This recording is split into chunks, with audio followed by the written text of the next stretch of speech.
Bonjour, je suis Bernard Oula-Koulibaly, coach formateur et consultant en gestion des ressources humaines. Aujourd'hui, je viens vous inviter à prendre votre ticket de voyage pour aller dans le monde des consultants en souscrivant à la conférence inédite sur le thème Business de la connaissance, une opportunité pour les salariés et hommes de talent.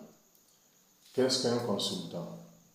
Eh bien, un consultant est une personne ordinaire qui fait confiance en sa capacité à aider les autres dans un domaine de service qu'il connaît, qu'il pratique et qu'il maîtrise. Mais pourquoi chercher à devenir consultant dans votre domaine, vous qui m'écoutez en ce moment? Alors, la raison est toute simple. Parce que votre expérience de vie et de travail est utile. Vos succès et même vos échecs peuvent aider des gens à anticiper et à gagner en temps ou en argent. Ne dit-on pas d'ailleurs que le temps c'est de l'argent? Oui, vous pouvez aider des gens à éviter des erreurs, à aller vers des solutions inspirées sans perdre le temps à essayer ou à hésiter, là où, par expérience, vous savez déjà pourquoi ça va coincer ou pourquoi ça va bien marcher. Voici 3 exemples pratiques pour vous aider à me comprendre. Voici 3 exemples pratiques pour vous aider à me comprendre. 1. Savez-vous comme moi que la majorité de nos projets échouent si on n'a ni le temps de nous impliquer personnellement, ni la ressource humaine qualifiée et motivée pour les conduire sans nous? 2. Savez-vous qu'en vente, ce qui compte plus, ce n'est pas la qualité du produit ou du service, mais la qualité du vendeur? C'est-à-dire que vous pouvez avoir de bons produits ou services que personne n'achète au bon prix.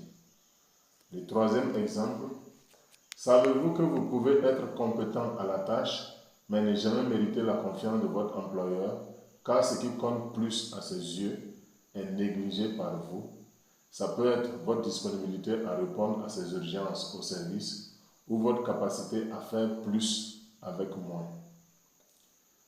Alors, avec votre permission, je prends un 4e et dernier exemple qui va finir de vous convaincre.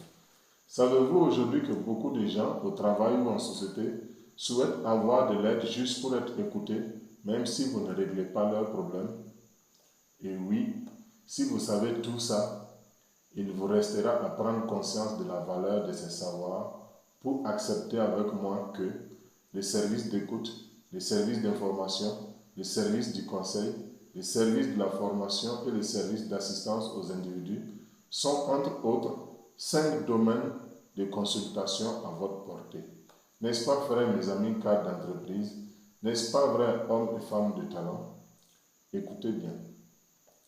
Votre expérience, ou en tout cas, une partie de ce que vous savez, est utile aux autres personnes ou entreprises.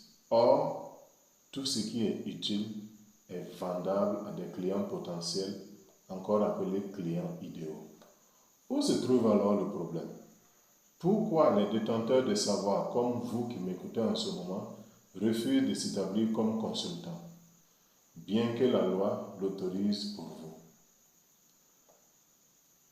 Notez donc que vous avez un aspect de compétence caché ou négligé qui pourtant trouvera preneur sur votre marché. Moi, j'ai 2 domaines d'expertise. 1.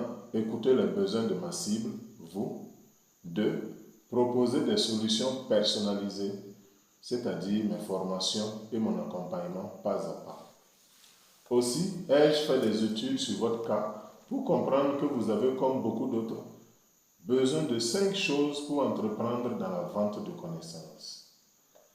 La première, c'est de réussir à prendre conscience de votre valeur en découvrant le côté vendable de votre expérience. C'est le déclic et la révélation à soi-même. Un des 5 grands pas à franchir avant de réussir à entreprendre dans la vente de la connaissance. Notez bien, les 4 autres éléments seront simplement livrés à l'occasion de la conférence du 25 août 2024, réservée aux seules personnes qui nous accordent leur confiance. Vous méritez votre ticket de voyage dans le monde de l'expertise si vous acceptez de participer à ma conférence qui favorise le déclic qui vous aidera à entrer dans le processus. Vous êtes digne de profiter au maximum de vos connaissances acquises après des années d'efforts et de sacrifices à l'école, à l'université, en entreprise et dans la vie. Devenir consultant est un métier qui s'apprend en faisant des actions de vente des savoirs à des personnes ou entreprises qui acceptent de payer le prix pour la valeur que vous leur apportez. Et comme tout métier, il y a des grades de consultant et c'est votre tour de commencer comme consultant junior et de progresser vers le consultant cadet pour ensuite un jour devenir consultant senior comme moi. Le potentiel de transformation que je me reconnais dans ce métier fabuleux me fonde à